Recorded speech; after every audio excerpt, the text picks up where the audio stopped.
Salut à vous, c'est votre pharmacien, le docteur Eyeteo Miguel. Et dans cette vidéo, nous allons voir 14 ennemis de la mémoire, 14 facteurs ou 14 maladies qui pourraient causer des troubles de la mémoire, donc qui pourraient vous amener à avoir des difficultés à penser, à réfléchir, à créer des souvenirs ou à vous remémorer des souvenirs. Le premier ennemi, c'est les troubles du sommeil, tels que l'insomnie, le manque de sommeil, l'apnée du sommeil. Il faut dire que le sommeil est très important pour la mémoire et pour le cerveau, parce que tout ce que vous recevez comme information nouvelle pendant la journée et que votre cerveau traite doit être assimilé pendant la phase de la nuit. Donc, c'est pendant votre sommeil, pendant que vous dormez, que le cerveau crée de nouvelles connexions entre les différents neurones, entre les différentes cellules nerveuses. Et cela va donc consolider les acquis que vous avez eus pendant la journée. C'est pourquoi il est important d'avoir un sommeil de bonne qualité, c'est-à-dire de dormir entre 7 et 8 heures de temps, afin de favoriser non seulement une bonne mémoire, une bonne santé de votre cerveau, mais aussi une bonne santé en général. Le deuxième ennemi de votre mémoire, de votre cerveau, c'est le diabète. En effet, le diabète est associé à une hyperglycémie, c'est-à-dire un taux de sucre élevé dans le sang, ainsi que dans certains cas à une hyperinsulinémie, c'est-à-dire à un taux d'insuline élevé dans le sang. Pour rappel, l'insuline est l'hormone que votre pancréas produit et qui permet de baisser la glycémie, donc de prendre le glucose dans le sang et de le faire entrer dans les cellules. Et donc, ces taux élevés de glucose et d'insuline dans le sang pourraient être à l'origine de dommages au niveau des cellules de votre cerveau qui pourraient donc vous amener à avoir une mémoire diminuée ou perturbée. Le troisième facteur, c'est les gènes, l'hérédité, qui compte pour beaucoup dans le développement de certaines maladies, certains troubles de la mémoire tels que la démence ou l'Alzheimer. Le quatrième facteur, c'est certains médicaments tels que les antidépresseurs qui sont donnés pour combattre la dépression ou les antihypertenseurs qui sont donnés pour combattre l'hypertension, pour réguler la tension artérielle chez les patients hypertendus. Les antihistaminiques que l'on retrouve dans les médicaments qui sont donnés pour réduire les symptômes de l'état grippal et aussi en cas de démangeaison de prurite, ou encore les médicaments somnifères qui sont donnés pour promouvoir le sommeil, pour vous endormir plus facilement. Bien, il faut dire que cela ne concerne pas tout le monde. Chaque individu, chaque personne a une réaction spécifique, individuelle et qui sera forcément différente de la réaction d'autres personnes. Donc, les médicaments qui peuvent vous causer des troubles de la mémoire peuvent ne pas causer les mêmes troubles chez d'autres personnes. Il serait donc important d'évaluer comment est-ce que vous réagissez aux différents traitements que je viens de mentionner. Et si jamais vous pensez que ce sont ces médicaments qui pourraient être à l'origine d'une mémoire déficiente, il faudrait en parler avec votre médecin. Le cinquième facteur qui pourrait perturber votre mémoire, c'est l'âge. En effet, nous savons tous qu'avec l'âge qui passe, avec le vieillissement de l'organisme en général, le cerveau aussi va vieillir et donc il sera moins fonctionnel. Il faut dire notamment que les maladies telles que l'Alzheimer ont des taux qui doublent tous les 5 ans après l'âge de 65 ans.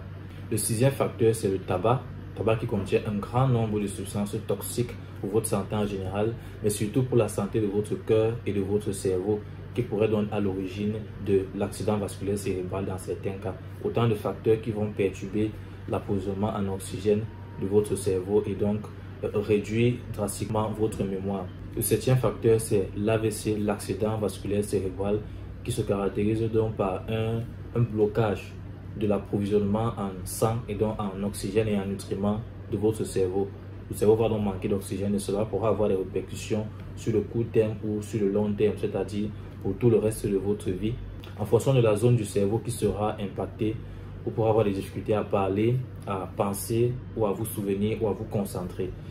Le huitième facteur, c'est l'hypertension artérielle. Donc, il est important de contrôler votre hypertension artérielle si jamais vous êtes hypertendu, en faisant des exercices physiques régulièrement et en ayant une bonne alimentation et aussi en prenant les médicaments que votre médecin vous prescrit.